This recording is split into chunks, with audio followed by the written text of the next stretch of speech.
اليوم غنعطيكم طريقتي كيفاش كنحضر البيتزا. كتجي لذيذه وسهله ودغيا كتوجد معكم. تبعوا معايا الوصفه. شوفوا بعدا اول حاجه غادي نقطع معكم هذا الطريف هذا باش يبان لكم لاباط كيفاش دايره من الداخل، كتجي مفشفشه. ضروري ما خصكم تجربوها. شوفوا ليا تبارك الله ما شاء الله. تبعوا معايا الوصفه.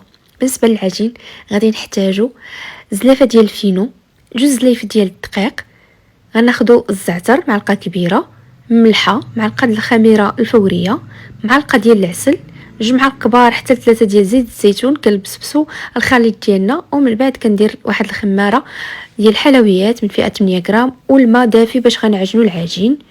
كنعجن العجين ديالي، كنبقى ندلكها وانا كنزيد في الماء حتى كتطلق معايا العجين ديالنا، وكنغطيو عليها، كندهنوها بزويته بلديه وكنغطيو عليها وكنخليوها حتى كتختمر. باش تخمر ليكم العجين دغيا انا كنسخن الفران غير شويه وكنطفي عليه وكندخل البول ديالي هكا كامل، راه دغيا كتخمر ليا. شوفوا ليا انا غادي نعاود نحلها 3 ديال المرات على هذه الطريقه هذه.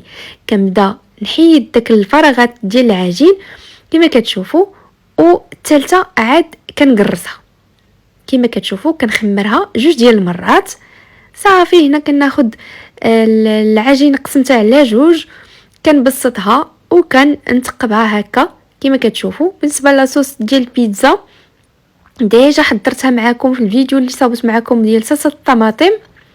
هنا كندير الفلفله والبصله اللي شحرتهم مع مليحه والبزار شويه ديال الزعتر، وكذلك الدجاج حتى هو شحرته من الملحه والبزار والزعتر. صافي كندردرو هكا الفرماج الموتزاريلا والفرماج الاحمر، وفي الاخير كنضيف الفلافل هكا غير للتزيين، والزيتون الاسود والزعتر ضروري ما كنحك هكا الزعتر في الاخير كما غادي يبان لكم. وفي الاخير غادي نديرو خيوط ديال زيت الزيتون اللي كتعطينا واحد الطرائع للبيتزا وكتعطينا ديك التعليكه، كتساعد الفرماج باش كتعطينا ديك التعليكه. وصافي كندخلو الفران اللي يكون اعلى درجه. صافي باش تنجح معكم البيتزا ضروري طيبوها على اعلى درجه عندكم. انا عندي 250 كنطيبها على 250 دغيا كطيب ليا وكتجي لذيذه. شوفوا ليا غير القوام ديال لاباط البيتزا كيفاش داير، كتحمق. شوفوا ليا طايبه وحتى لاباط كتجي مفشفشه ورائعه ورطبه.